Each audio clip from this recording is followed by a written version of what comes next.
So hi YouTube, waiting for Facebook. Hi Facebook as well, my dear career family and career seekers. Jade based in Sydney from careerjourneyprofessional, helping you to find and land in the ideal career for you. So today I'm sharing some of my feedback and experiences, as recently we are expanding our team because we're not only offering a career program now, we're also helping entrepreneur. Since entrepreneur is a way of developing your career nowadays during COVID, a special time. If you have that kind of request or you want to, we have a free course if you're interested in how to kickstart your entrepreneur journey for your career. Even on the side of your corporate career, you're more than welcome to contact us. Anyway, so it's a process. It's been the past 2 months actually. We're expanding our team, recruited several people. So had close to interviewed and had a look of application close to 100 people and interviewing people. I just want to share some feedback as in how you can actually stand out from your interview process. If you got to the final stage of an interview, how do you actually stand out? What is employers are really looking for? So previously I was always sharing from the perspective, as a candidate, but today I'm sharing from the perspective while I was being the employer, when we are really employing the whole process of what do we really enjoy, what kind of people can stand out. A little bit of the background of what we were recruiting. So we're recruiting social media manager, people who are experienced in social media marketing, and a bit of admin as well. We recruited several roles, but what really happened in between, there was so much learning happening. It was interesting.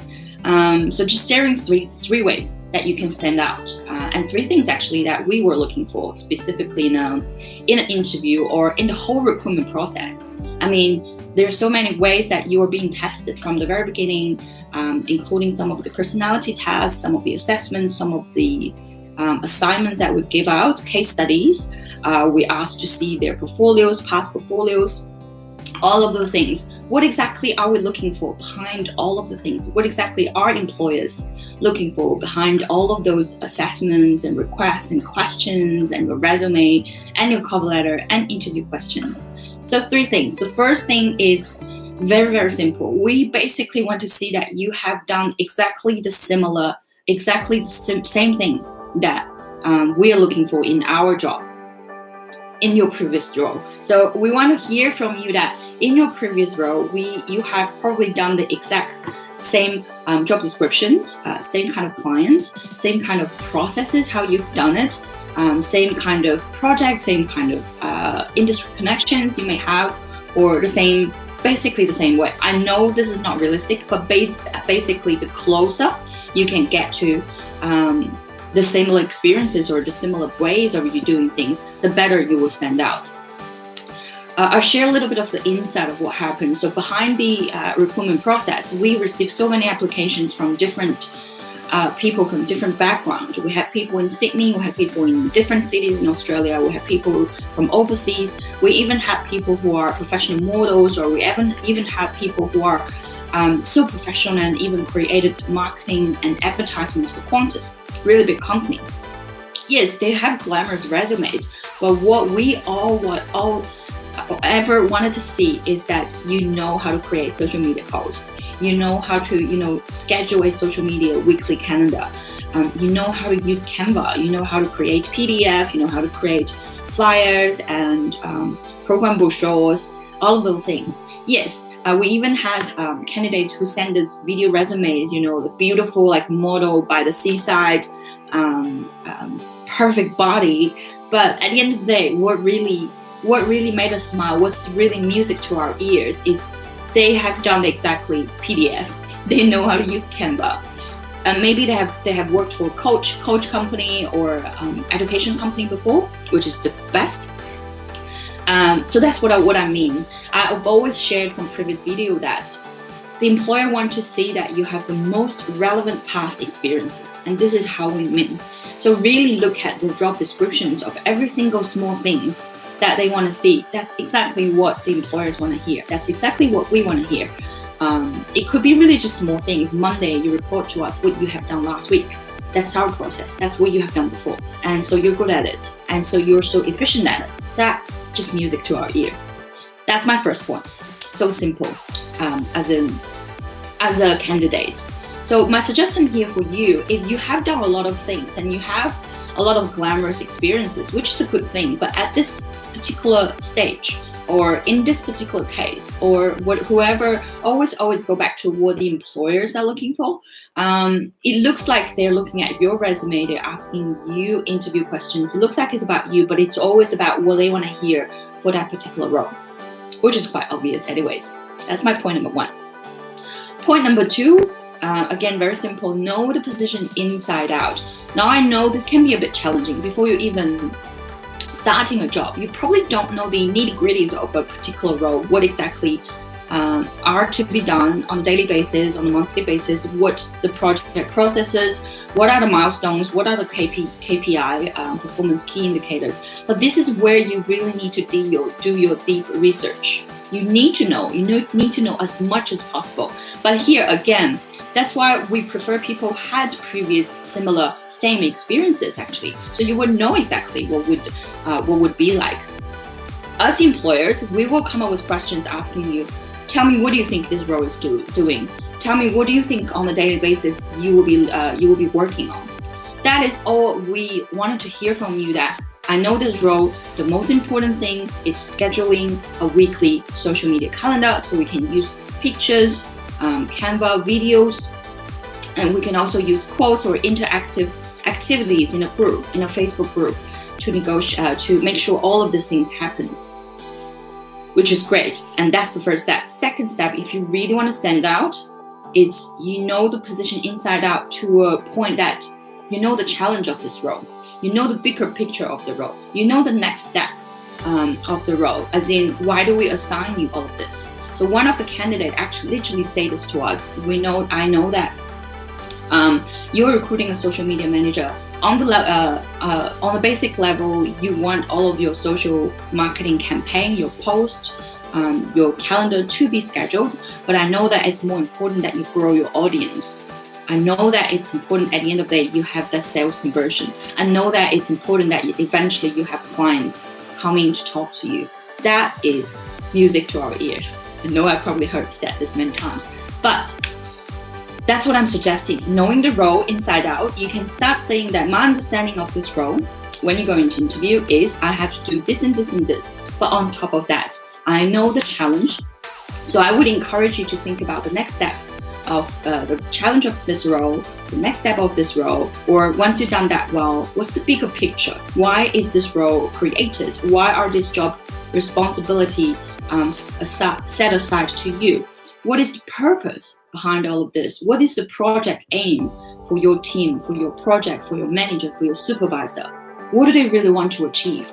And if you have the solution to that, if you have done anything that can help you do that, for example, our candidate said that she had previously successfully organically grow audience by doing a challenge or experiences like that. That is so good. It's on top of what we're expecting. It's actually beyond our expectations.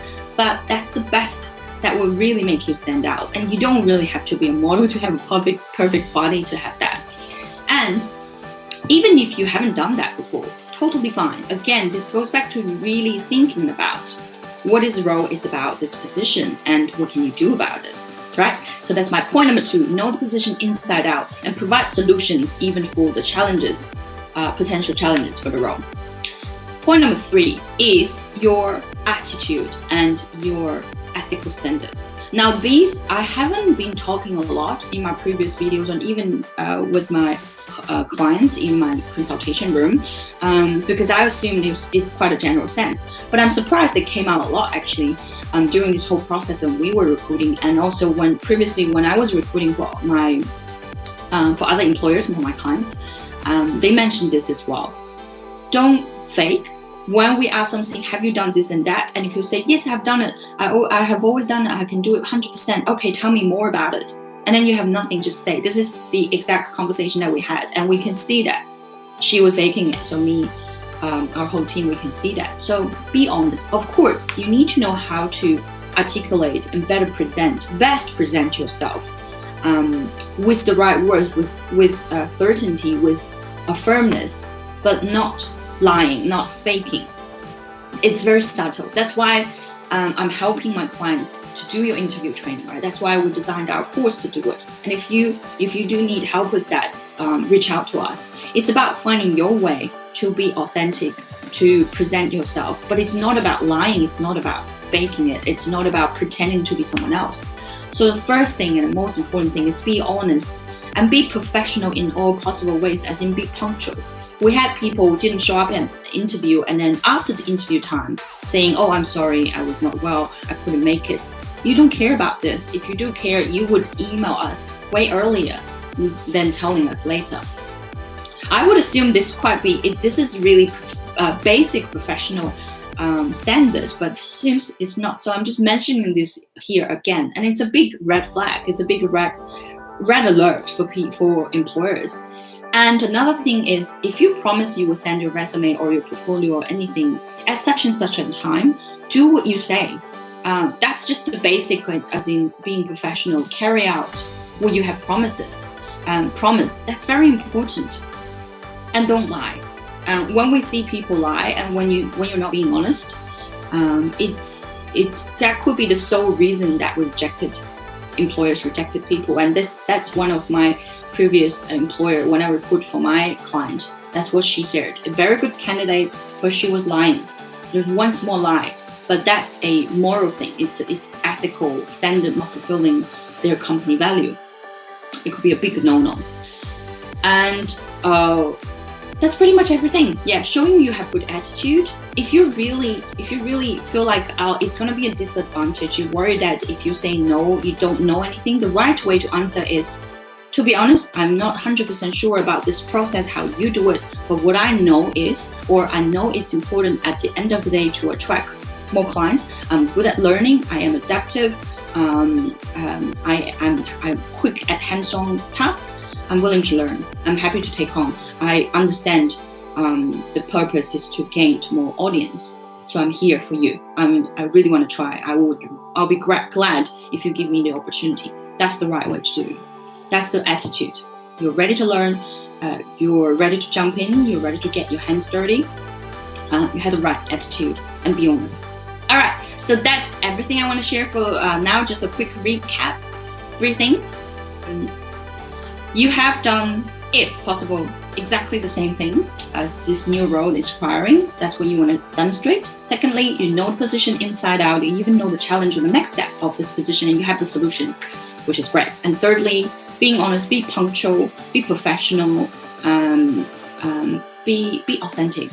That's everything. All right. If you do need help with your own career, do reach out to us. I know it's a difficult time, but there are still good news happening. Okay, I will see you in the next video. Do make sure, if you like the video, leave a like, subscribe. We are offering a one-on-one free chat. See if there's anything we can help you with. There's no obligation. Looking forward to hearing your story. See you. Bye.